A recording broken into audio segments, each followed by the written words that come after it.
오늘은 어버이 주일입니다. 어버이들 둘째가 앉아 계신데요. 감사합니다. 고맙습니다. 이런 인사합시다. 다 같이 일어나세요. 40대 이상은 안 됐습니다. 나는 혜빈이가 안 일어나서 40이 넘은 줄 알았어.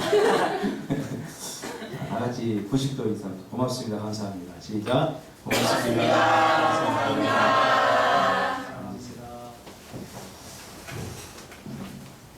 교회에 어른들이 있다는 것은 이제 든든한 일이고 행복한 일이고 기쁜 일인 것 같습니다. 오늘 어버이 주일인데요. 참 이 어버이 주일이나 이 절기 설교하기가 상당히 힘듭니다. 특별히 어버이 주일 이 설교는 나도 제대로 효도도 못하면서 이 설교를 하자니까 굉장히 난감할 때가 많이 있습니다. 매년 이 어버이 주일이 되면 설교 주제가 한결같이 효도입니다. 효도. 여러분이 가장 잘하는 것 효도. 효도. 준석 집사 효도 잘하고 있죠? 효도 열심히 하느라고 아빠 카드를 아카를 열심히 쓰고 있습니다. 근데 왜 효도를 해야 되는가? 설교를 가만히 듣다 보면 저도 어릴 적부터 신앙생활을 했기 때문에 이 어버이 주일 때 내 목사님들이 설교하잖아요. 설교를 가만히 이렇게 듣다 보면 한결같이 유교적 개념 속에서 효를 이야기하는 것을 보게 됩니다. 목사님들이 설교 보면 거기 공자 이야기가 나오고 맹자 이야기가 나옵니다. 제가 늘 굶주렸던 게 뭐냐면 성경적인 효, 성경적인 효도관 그것을 좀 듣고 싶었는데 성경에는 우리가 알다시피 효에 대한 이야기가 나오지 않습니다. 유교나 다른 종교에 보면 경전에 부모님을 섬기고 이 효도하는 것에 대해서 굉장히 많은 분량을 할애하는데 유독 이 기독교에서는 효에 대해서 그렇게 많은 분량을 다루지 않습니다. 오늘 본문처럼 그냥 효도하라, 부모님을 공경하라 뭐 이 정도로 이야기하고 있는 거죠.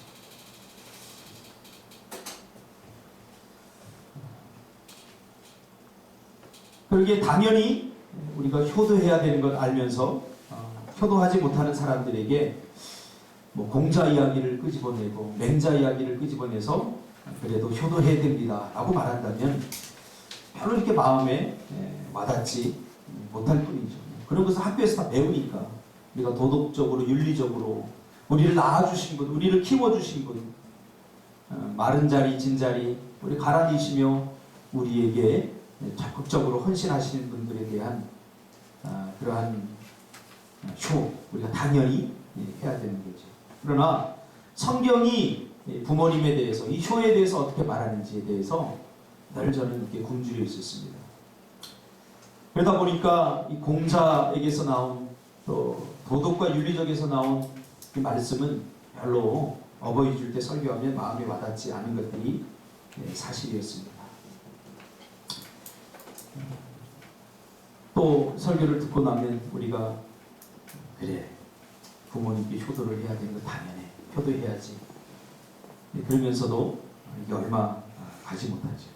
설교 시간에 몇 가지 던진 그 예화들 그런 것들 감동적인 예화들 눈물 찔끔찔끔 눈물 흘리고 교회를 나서는 순간 효도하고는 전혀 거리가 먼 삶을 살게 되는 거죠. 효도하지 못하는 사람들에게 효도해야 된다고 당위성을 이야기한다고 해서 부효자가 효자가 되는 것은 아닌 것 같습니다. 우리가 효도해야 되는 거 모릅니까? 여기 몰라서 못하는 사람 손들어보세요. 효도해야 되는 거. 몰라서 못하는 사람 없어요. 알음에도 불구하고 우리는 효도하지 못하는 거죠. 그러기에 유교적 개념 속에서 이 효를 이해하려고 한다 보면 우리가 굉장히 혼란을 느낄 수 있습니다. 부모님의 말씀에 성경에서는 순종하라고 했는데 도대체 부모님의 말씀을 어디까지 순종해야 되는가? 또는 만약 부모님이 예수를 믿지 않을 경우에 신앙과 부딪히는 일이 있을 때 도대체 우리는 어디까지 부모님의 말을 믿고 따라야 되고 어디까지 부모님의 말씀에 순종해야 되는가? 아니면 부모님의 말을 따르지 말아야 되는가? 주 안에서 순종하라고 했으니까 먼저 교회 일, 신앙이 먼저야. 그러면서 부모님께 순종하는 것을 차선으로 미뤄온 거지만 그래도 여전히 꺼름직한 것은 사실입니다. 이 담비 권사님이 요즘 갈등이 많이 있지 않습니까? 엄마가 식당을 하시는데 좀 도와줘라. 교회가 밥 먹여주냐. 그런 말 안 했을지도 몰라요. 제가 지금 지어낸 얘기예요. 근데 난 교회 가야 되고 예배를 드려야 되고 예배는 뭐 한 번쯤 빠지는 거 뭐 괜찮지 않느냐. 담비는 또 여기 와야 되고 예배를 드려야 되고 또 어머님도 혼자서 그렇게 고생하시는 거 보니까 도와줘야 되고 성경에서는 부모님의 말씀에 순종하라고 그랬는데 어디까지 도대체 어떻게 순종해야 되는지 우리가 혼란스러울 때가 참 많이 있습니다. 어떻게 해야 돼요? 주 안에서 순종하라고 했으니까 교회 먼저 나와야 됩니까? 근데 또 주일날 또 손님들이 굉장히 많이 와요. 그래서 주일날 또 이게 부모님들은 도와주기를 원하는 거죠.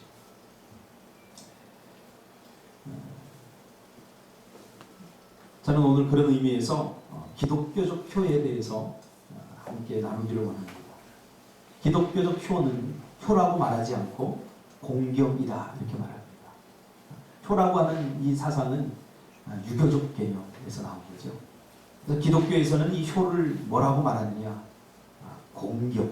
부모님을 공경하라 이렇게 말합니다. 근데 이 공경이라고 하는 것은 구속사적 개념 속에서 우리가 이해를 해야 됩니다. 구속사적 개념이라고 하는 것은 구원적, 구원론적. 하나님께서 우리를 죄와 사망으로부터 구원해내는 이 구원론적 개념으로 공경을 이해를 해야 된다는 거죠. 그냥 유교에서는 도덕적이고 윤리적인 차원에서 효도해야 된다. 부모님이 나를 낳아주셨고 우리를 길러주셨기 때문에 이것은 인륜이다. 인간이 당연히 해야 되는 일이다. 이렇게 이야기하지만 기독교에서 공경이라고 하는 것은 사실 더 적극적이고 더 큰 의미가 있어요. 이 공경이라고 하는 것은. 이 공경, 오늘 부모님을 공경하라 할 때 이 공경이라고 하는 말은 카메드라고 하는 말인데 이 말은 부모의 권위에 합당하게 대화라 말이에요. 마마보이가 되라는 말이 아니에요. 부모님의 권위에 맞는, 걸맞는 부모님의 권위에 합당한 그런 행동을 하라는 거죠. 나의 말과 나의 행동, 나의 결정, 나의 판단이 부모님의 권위를 세워주는 것이 되어야 한다는 거죠. 그러므로 왜 공경해야 되는가? 이것은 우리의 구원과 관련이 있습니다. 구원받았다는 것은 잃어버렸던 우리의 역할을 다시 찾은 것을 말하는 겁니다. 우리는 죄로 말미암아 하나님께 영광을 돌릴 수 없는 존재로 전락해버렸어요. 죄인인 상태에서 우리는 하나님께 영광을 돌릴 수 없는 존재가 되어버렸다는 거죠. 우리가 무엇을 해도 아무리 열심히 해도 우리는 하나님께 영광 돌릴 수 없는 존재로 전락해버렸어요. 구원받았다고 하는 것은 이제 다시 하나님께 영광 돌릴 수 있는 존재가 되었다는 겁니다. 무엇을 통해서? 우리의 행위나 우리의 말이나 우리의 헌신이나 우리의 역할을 통해서 하나님께 영광을 돌릴 수 있는 그러한 사람이 되었다는 거죠. 그러니까 역할과 책임이 회복되었다는 것, 구원받았다는 것은. 위로는 하나님의 백성으로서 하나님을 섬기고 하나님께 기쁨을 주고 하나님께 영광을 돌리는 역할을 다시 찾게 된 것이고, 아래로는 사람들과의 끊어진 관계가 다시 회복되어서 이웃을 섬기고 사랑해 줄 수 있는 역할과 책임이 회복되었다는 거예요. 그래서 성경은 말합니다.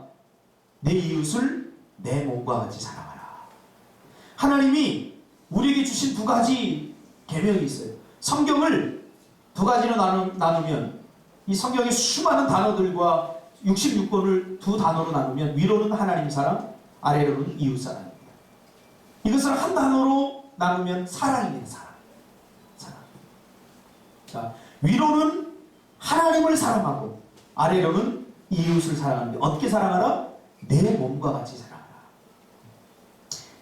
우리가 사랑해야 될 가장 가까운 이웃, 가장 가까우면서 가장 먼저 사랑해야 되는 이웃이 누군지 아세요? 바로 부모입니다. 우리가 사랑해야 될 첫 번째 대상자, 첫 번째 이웃이 바로 부모라는 사실이죠. 우리는 부모가 너무 가깝기 때문에 부모를 함부로 대하죠. 그러니까 사랑을 해주면 거기에 걸맞는 대우를 해줘야 되는데, 제가 관계식을 이렇게 연구하다 보니까 사람은 가까울수록 함부로 대해요. 함부로 대하는 경향이 있어요. 제가 사람들이 이렇게 관계를 해보니까 좀 멀리 있을 때는 오히려 더 그 예의도 잘 갖추고 존중도 더 잘 해주는데, 가까워지니까 함부로 대해요. 그래서 가끔 제가 너무 가까워서는 안 되겠다, 그런 생각을 합니다. 특히 부모와의 관계도 마찬가지예요. 이 부모의 권위를 우리가 부모의 권위를 인정해주고 합당한 대우를 해줘야 되는데, 공경이라고 하는 것은 이거 잘못 생각해요. 부모는 내 부모니까 내가 함부로 대해도 되는구나 하고 우리가 거기에 걸맞는 합당한 대우를 하지 않는다는 거죠. 이거 잘못된 것이다. 그래서 우리가 사랑해야 될 이웃 중에 제일 먼저 그리고 가장 가까운 이웃은 바로 부모다. 성경 그렇게 말합니다. 내 이웃을 내 몸과 같이 사랑하라고 했는데 제일 먼저 사랑해야 될 이웃, 가장 우선순위에 둬야 될, 사랑해야 될 대상 1호는 바로 부모라는 사실. 그러므로 이웃 사랑의 시발점은 바로 가장 가까운 이웃인 부모가 되어야 한다는 것입니다. 어떻게 공경할 것인가? 성경은 주 안에서 공경하라고 이렇게 말해요. 방법이죠. 어떻게는 항상 방법입니다. 주 안에서, 이 말은 뭡니까? 그러니까 너무 애매해요. 주 안에서 공경하라. 그러니까 도대체 주 안에서 공경한다는 말은 알겠는데 그 범위가 어디까지인가 우리 너무나 난해해 합니다. 주 안에서, 이 말은 말씀 안에서. 말씀 안에서. 유교에서는 도리를 가르치지만 성경에서는 도리가 아니라 행함을 가르칩니다. 그래서 유교에 보면 이 효에 대해서 많이 이야기할 수밖에 없어요. 굉장히 많은 덕목들이 있어요. 부모님을 섬기고 부모님에게 효도해야 되는데 그 덕목들이 굉장히 많습니다. 그리고 자세합니다. 그러나 성경은 많지 않습니다. 오늘 이 본문 외에 한 10구절 정도 하면 부모님을 공경하라고 그 수준에서 끝납니다. 왜 공경해야 되느냐? 내가 이 땅에서 장수하고 그리고 복을 누리게 될 것이기 때문에, 이렇게 간단하게 이야기합니다. 할 말이 없어서 이렇게 간단하게 한 게 아니라 너무 할 말이 많기 때문에 압축 파일을 만드는 거 하나님께서. 압축 파일. 그래서 유교에서는 도리를 가르치지만 성경에서는 도리가 아니라 행함을 가르칩니다. 그래서 하라, 부인, 하라, 하라. 이것은 적극적인 결단인 거죠. 공경하라, 이 말은 모두 명령형으로 되어 있습니다. 해도 되고 안 해도 되는 것이 아니라 반드시 해야만 되는, 다 설명할 수 없는 긴박하고 절박한 그러한 가장 중요한 것을 하나님께서 말씀하실 때 명령형으로 말씀하시잖아요. 그렇죠? 공격하라.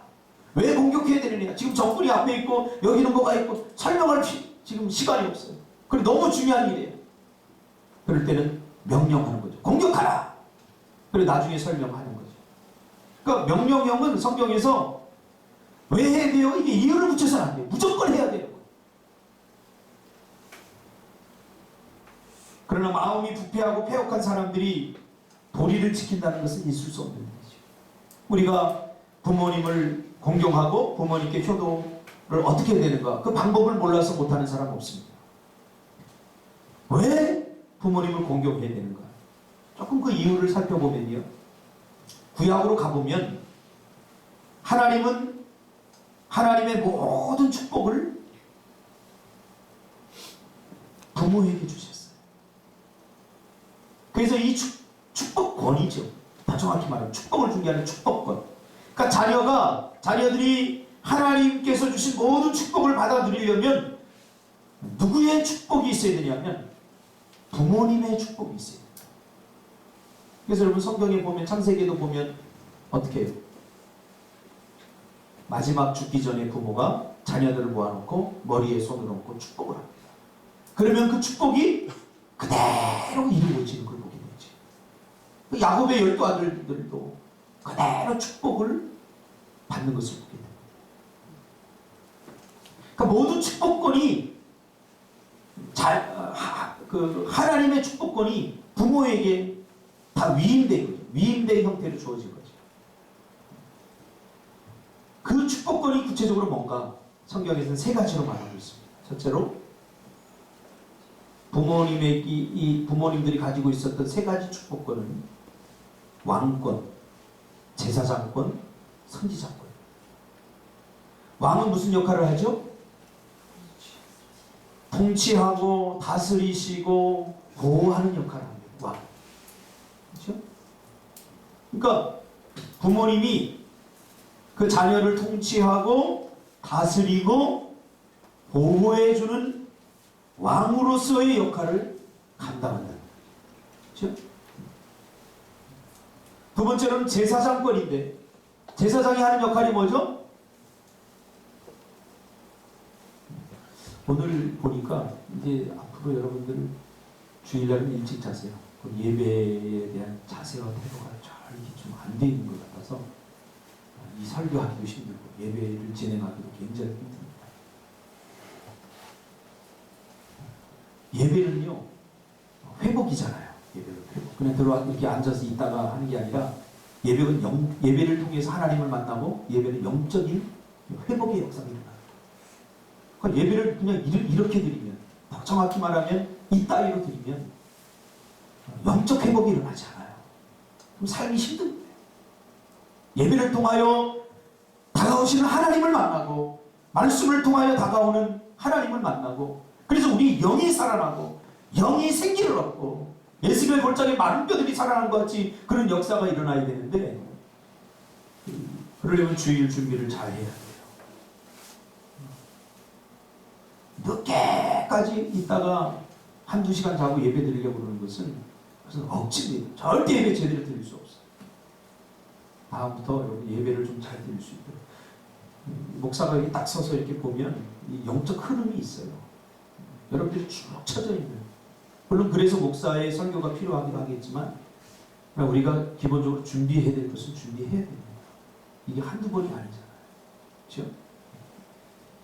두 번째는 제사장권인데 이 제사장은 우리의 죄의 문제를 해결해 줍니다. 이 죄의 문제라고 하는 것은 오늘날로 말하면 우리의 삶에서 일어나는 인생의 모든 문제가 죄 때문에 발생됐기 때문에 우리 인생의 모든 문제를 다 해결해 주는 권이죠. 이 제사장권입니다. 그 부모가 뭐예요? 우리 모든 문제를 다 해결해 주잖아요. 물질적인 문제부터 경제권부터 시작해서 관계 모든 걸 다 부모님들이 해결해 주잖아요. 그렇죠? 이 축복권. 그 다음에 선지자권을 주셨어요. 하나님의 말씀을 대언해 해주는 역할을 선지자가 하는 거죠. 그러니까 어떻게 살아야 되는지 교육하고 가르치는 그 권세. 그렇죠? 이 세 가지 권세. 그러니까 부모님을 공경하지 않는 사람이 하나님의 축복을 받아들인다는 것은 있을 수 없는 일이죠. 이 세 가지 축복권을 자기 스스로 포기하는 행위가 뭔지 아세요? 부모님을 공경하지 않는 행위. 부모님을 공경하지 않는 사람에게 하나님은 이 축복을 누리지 못하게 만들어 놓으신 겁니다. 제도적으로. 눈에 보이지 않지만. 그래서 부모님을 공경하지 않는 사람이 잘 되는 예는 없어요. 부모님을 공경하지 않는 사람이 평안한 삶을 사는 예는 없어요. 부모님을 공경하지 않는 사람이 하나님의 축복을 받아 누린다는 것은 있을 수 없는 일이라고. 있을 수 없는. 자녀가 이 땅에서 어떻게 살아야 되고, 어떻게 복을 받고, 어떻게 하나님을 섬기고, 사람들과 어떻게 관계하고, 어떻게 예배를 드리고, 어떻게 사람과 사귀고, 모든 것이 부모의 가르침으로부터, 하나님이 부모님에게 위임한 이 축복권으로부터 온다는 사실입니다. 그러므로 부모를 공경하지 않는 것은 선택의 문제가 아니라 이것은 저주의 문제입니다. 축복과 저주. 부모님을 공경하는 자에게 축복이 오고 부모님을 공경하지 않는 자에게 저주가 오고. 성경은 분명히 그렇게 말하고 있어요. 이것을 목사님들이 조금 미화시켜서 뭐 부모님을 꼭 공경해야 됩니다 이렇게 말하지만, 제가 성경을 연구하고 성경을 본 바에 의하면 부모님을 공경하느냐 하지 않느냐에 의해서 축복과 저주가 나누어질 것입니다. 그러니까 부모님을 공경하지 않는 것은 스스로 굴러 들어온 복을 차리는 거예요. 스스로 하나님이 부모에게 주신 축복권을 포기하는 것과 마찬가지예요. 우리는 너무 이기적이어서 부모님을 공경하는 것조차도, 부모님에게 효도하는 것조차도 자신에게 어떤 유익이 있는가를 가늠해보고 효율성과 유익성을 따지는 시대에 우리가 살아가고 있지 않습니까? 그래서 요즘 어떤 말이 나와요? 부모님들 절대로 자녀들에게 재산이나 돈을 거저주지 말아라. 그래서 요즘 부모님들이 자녀들에게 집을 물려줄 때 계약서를 쓴다는 거죠. 어떻게? 내가 죽으면 이 집이 너의 것이 된다. 미리 져버리니까 효도를 안 하는 거예요. 미리 져버리니까 대접을 안 해주는 거예요. 대접. 그러니까 우리가 효도하는 것, 오늘 본문도 우리가 이런 의미에서 생각하면, 우리가 부모님을 공경하라. 그리하면 내가 이 땅에서 장수하고 내가 복을 누리리라. 그러니까 우리가 공경하는 이유가 뭐예요? 나 오래 살라고. 내가 이 땅에서 복을 누리려고. 자녀들의 한계가 뭡니까? 항상 효율성과 자기 유익을 따집니다. 그러지 말라는 거예요. 이 공경이라고 하는 것은, 성경적 공경이라고 하는 것은 축복과 저주를 가르는 기준점이에요. 그러니까 두렵고 떨어야 돼요, 이 앞에서. 오늘 우리가 먹고 살기 힘들어서, 또 시간이 없어서, 내가 참 못 살아서, 그런 것은 부모님을 공경하는 것과 전혀 상관이 없어요.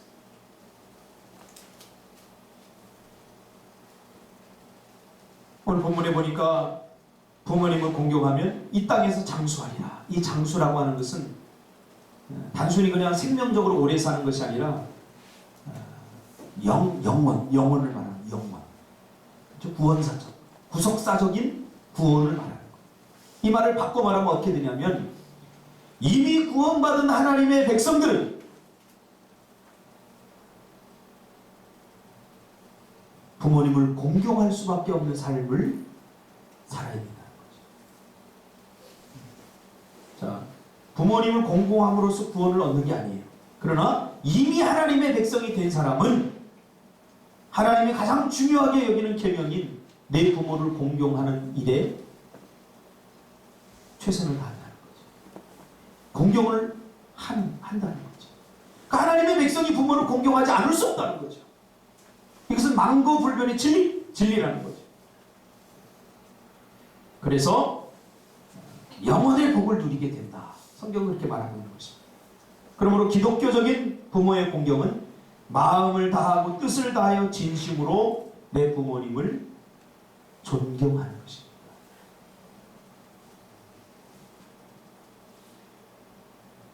순종하는 척 하지 말고, 어쩔 수 없이 하지 말고 진심을 다해서 순종하는 거죠.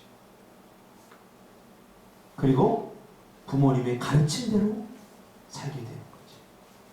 자, 그런 의미에서 지금 담비가 자, 주일날 예배도 드려야 되고 엄마 가게도 도와줘야 되고 이것은 명백하게 벌써 모든 게 다 결정이 된 거예요.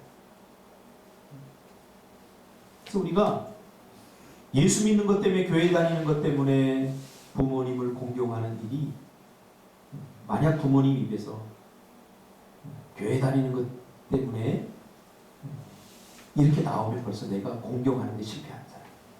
정말 우리가 공경을 잘하고 있다면 오히려 부모님이 빨리 가서 예배드리라고 해야 되는 거예요. 이게 맞아요. 저와 여러분 다 똑같아요. 공경은 주일날만 하는 게 아니에요. 어떤 시간을 내서만 하는 게 아니라 부모님 공경은 항상 always 항상 그런 개념, 그런 마인드를 갖고 살아요. 어떻게 부모님을 공경하죠? 성경은 말해주고 있지 않아요. 왜? 우리는 하나님의 형상을 닮았기 때문에 어떻게 공경해야 될지 다 알아요. 굳이 그거 갖고 시간 낭비하지 말자는 거예요. 유교처럼 경전을 만들어 놓고 뭐 어떻게 하고 뭐 신체 뭐 어쩌고 저쩌고 하면서 머리도 깎지 마라 뭐 이거 다 의미가 없다는 거예요. 우리 엄마가 지금 내가 어떤 말을 하면 기분이 좋을까? 우리 아버지가 지금 내가 어떻게 말하고 어떻게 행동해야 우리 아버지가 기뻐할까? 모르는 사람 있습니까? 다 있어요. 다 묻지 말라는 거예요. 성경은 이미 다 알고 있기 때문에. 중요한 건 뭡니까? 도의 행하라는 거예요. 하라는 거예요. 하지 않아서 문제지 몰라서 못하는 사람은 없다는 거예요. 그러므로 이런 것이 조건이 되어서는 참된 공경을 할 수 없습니다. 순전한 마음으로 사랑하고 거저 받았으니 거저 주려고 하는, 이미 일방적으로 사랑을 받았으니 조금이라도 돌려주려고 하는 순전하고 순수한 마음으로 행해야 된다는 거죠. 저희 어머니가 제가 어릴 적에 저희 큰 누님에게 한 이야기가 있어요. 근데 저는 그 말을 듣고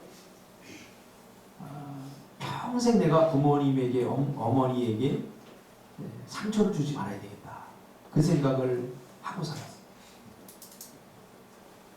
저희 어머니가 저희 큰 누님이 말을 잘 안 들으니까 뭐라고 그러냐면 너도 나중에 시집가서 너 같은 딸을 한번 낳아서 키워봐라. 근데 그 어린 나이에 제가 그게 묵상이 되더라니까요. 묵상이 돼요. 그래가지고 내가 나 같은 놈을 낳아서 이거 끔찍하더라고요. 이거 끔찍한 거예요. 그래서 저는 정말 어머니한테 잘했어요. 열심히. 어머니가 아프시잖아요. 사실은 저에게는 이 아버지가 돌아가셨기 때문에 누가 아프면 공포감이 있어요. 혹시 또 죽지 않나. 우리 하늘나라에 계신 어머니한테 물어봤어요. 저희 어머니 병간호는 전부 다 제가 했어요. 저희 아버지 병간호도 다 내가 했어요. 저희 어머니가 그래요.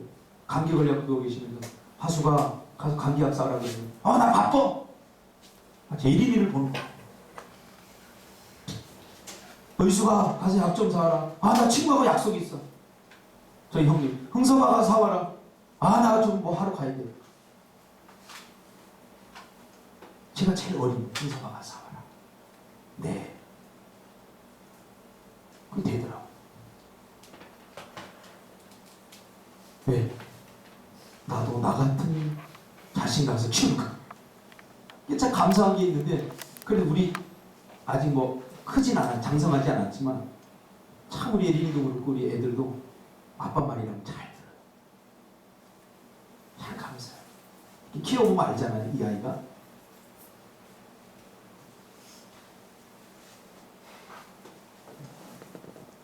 그러므로 기독교적 공경은 마음에만 두고 계획만 세우는 것이 아니고, 태안 집사처럼 엄마한테 반지 사줘야지, 뭐 해야지, 계획만 세우는 건 공경이에요. 그냥 하는 거예요. 지금 내가 할 수 있는 상황에서. 반지도 사줄 수 없는데 반지 사주겠다고 하니까 공경이 안 되는 거예요. 자꾸 불가능한 계획을 세워놓고 불가능한 목표를 잡아놓고 다이아몬드를 언제 사줄 거예요 도대체.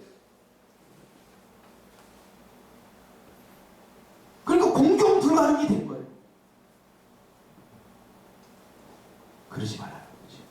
지금 내가 할 수 있는 게 뭔가.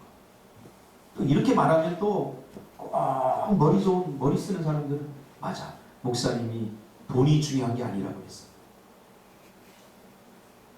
그래서 카네이션 댁에 하나 딱 꽂아주고 자기 할 일 다 하고. 제가 오늘 카네이션을 왜 안 달아준지 아세요?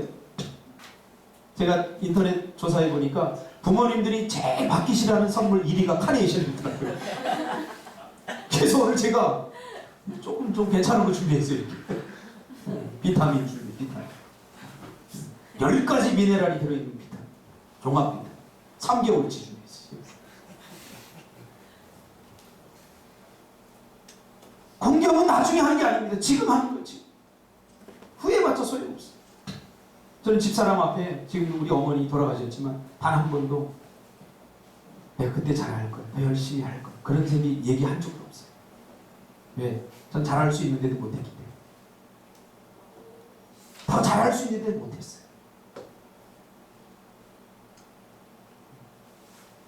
그래서 전 떳떳해요. 처가에 못해도 우리 집사람이 우리 어머니한테 못하는 거 알기 때문에 이 사람 원래 못하는 사람이구나. 그래서 이해를 해요. 아니 이렇게 처가에 이렇게 왜 못하는 거야? 그러면 우리 어머니한테 난 못했는데.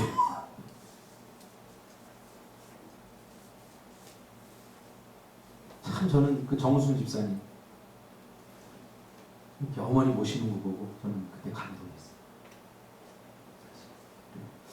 저는 정우순 집사님 그렇게 신앙이 좋다고 생각하지 않아요. 죄송합니다.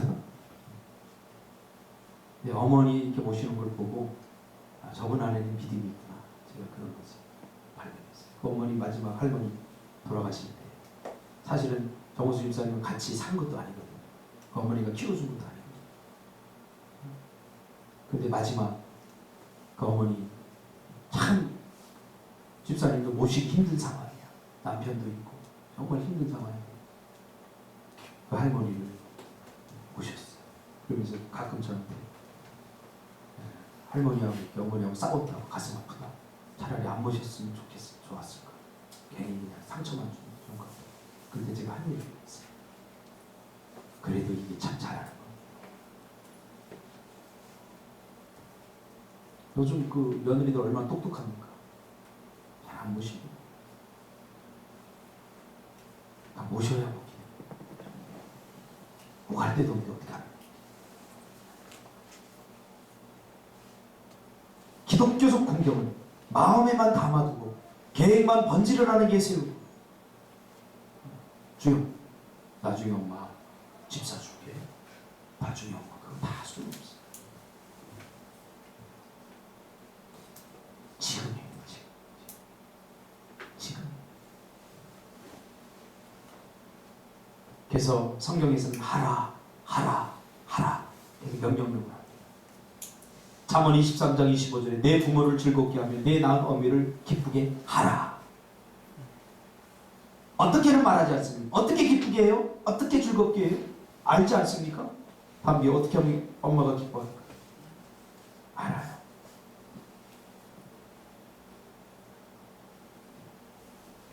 담비야 너 나 안 도와주고 교회 가서 예배드려. 그런 마음에 서운하지 않게끔 평소에 잘해. 가끔 한 번씩 하고 마지못해 하고. 그러니까 교회 가는 우리가 교회 헌신하고 예배드리는 것을 부모님들이 서운하죠. 나 같아도 서운해. 나 목사인데 예린이가 집안일 제대로 안 하고 이렇게 하고서 교회 가서 나 예배드릴게 그러면 내 마음에 뭐라고 생각이 드냐면 핑계밖에 안 돼요. 핑계밖에. 왜 딸이 예배드리는데 왜 교회 헌신하는데 가서 좋은 설교 듣는데 싫어하는 부모가 어디 있겠어요. 근데 그게 핑계처럼 들리기 때문에 너무 해버리는 거죠. 출애굽기 20장 12절에 보니까 내 부모를 공경하라. 그리하면 내 하나님 여호와가 내게 준 땅에서 생명이 있겠느라. 조금만 관심을 가지면 알게 됩니다. 지금 하십시오. 부모님을 공경해보면 하나님의 약속한 축복들이 우리의 삶 가운데 어떻게 누려지게 되고 얼마나 그 복들이 큰 것인가 우리가 알게 되는 것이죠. 그러나 공경하지 않는 사람에게는 평생 이러한 복은 누릴 수 없게 됩니다. 그러므로 부모 공경은 내가 이 땅에서 만들어낼 수 있는 최고의 축복입니다. 성경을 보니까요, 축복은 다 복은 하나님께로부터 온다고 기록되어 있어요. 근데 유일하게 우리 인간이 스스로 만들어낼 수 있는 복이 있는데 그게 뭐냐면 부모님 공경.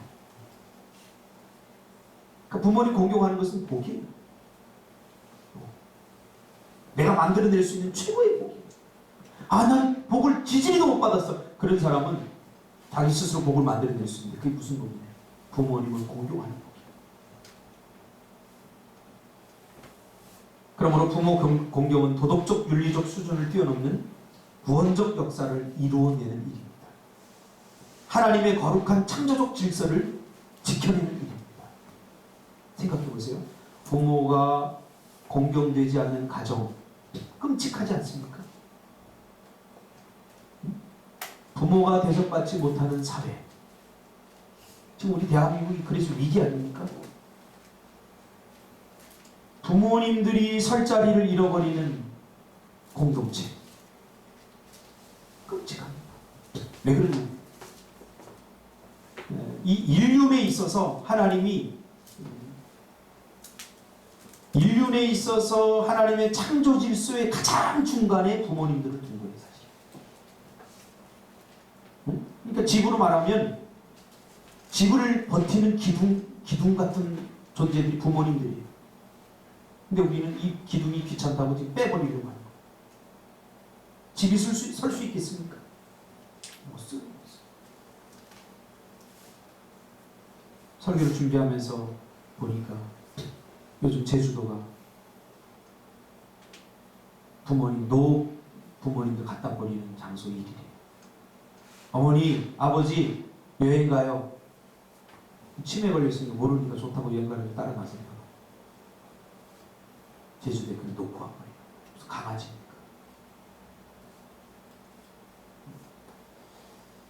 그런 사람은 자녀들이 아마 같이 그렇게 할 거예요. 두려워해야 돼요. 하나님의 창조 질서를 지키는 거예요.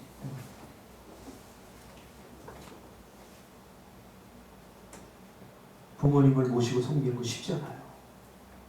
진짜 힘들고요. 저도 저희 어머니가 치매가 와서 형님이 중국에서 모시는데 도저히 모실 수 없는 상황이 됐어요. 물론 모시는 사람을 따로 두고 가정부를 두고 돈을 잘 버니까 큰 집에서 이렇게 모셨는데 음식도 안 맞고 그러니까 점점 악화되는 거예요. 눈이 안 되겠다 싶어서 어머니 들어갔어요. 이제 모셔야 되는데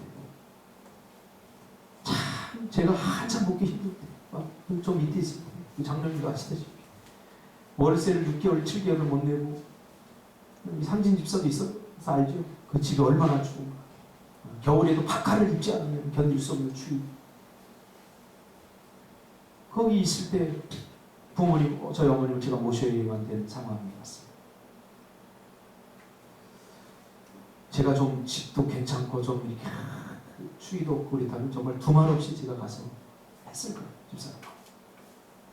도저히 모실 수 없는 상황이. 거기 다 칸막이로 다 된 거는 바람이 술술 들어오고. 그래서 누님들한테 내가 지금 그 상황을 이야기하지 않고 내가 지금 모실 수 없는 상황이다. 그러니까 또 누님들 제가 모시길 원하고 큰 누님하고 작은 누님하고 서로 미루고 제가 전화를 했어요. 나는 우리 어머니가 네가 모시니 내가 모시면 진짜 지금 받는 거 나는 절대 모르지. 우리 집에 와서 봐라. 내가 모실 수 있는 상황. 그러나 내가 모시겠다. 집사람, 내가 모시겠다. 나중에 후회하지 마라. 내가 모시고 싶지 않은 것은 지금 집이 이런 상황이기 때문에 못 모시겠다고 해서 그런 거지. 내가 모시겠다. 그러니 엄마를 짐짝 취급하고 누가 모시니 내가 모시니 절대 그러지 마라. 내가 모시겠다고 전화를 끊었어. 그랬더니 며칠 있다가 큰누님한테 전화가 왔어. 미안하다.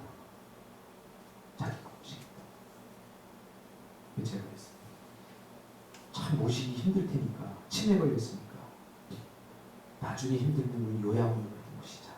그러나 절대로 바로는 모시지 말고 한번 최선을 한번 다해보고 모시자. 근데 그게 지금도 후회가 안 돼요. 만약에 그때 내 형편, 내 상황을 보고 난 절대 못 모신다 고집했으면 내 개인적인 양심, 하나님 앞에 양심에서도 또 자녀들이 나한테 잘하리라고 내가 말할 수 없을 것 같아요. 그러나 저는 집사람과 그 사람이 최선을 다했어요. 네가 모시니 내가 모시니 짐짝지 그렇게 하지 말자.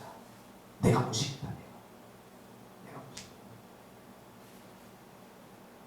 여러분 분명히 기억하세요. 나중에라도 부모님이 똥싸고 오줌 싸고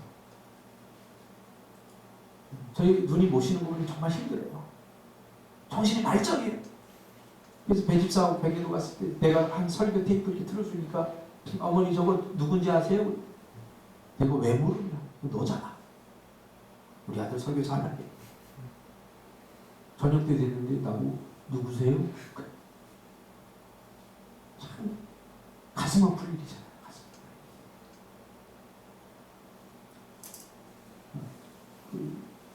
일어나셔서 이렇게 응가를 하셔서 막 이렇게 벽에 가요. 이불에다 다 저희 누님이 아무 것 없이 다 걸어요. 다 하신다. 보니까 저희 누님 내가 복 받고 살게 되죠. 진짜 복 받고 살게. 많이 배운 것도 없고 하나님이 저기 어디죠? 군산이라고 좋은 집 주셨어요. 내가 보니까 몇 억짜리 집인데 아주 싸게 하나님 주셔갖고 여행 다니시면서 그렇게 사시는 거예요. 절대 눈앞의 것만 보지 마세요. 부모님에게 잘하세요. 어떻게 해요?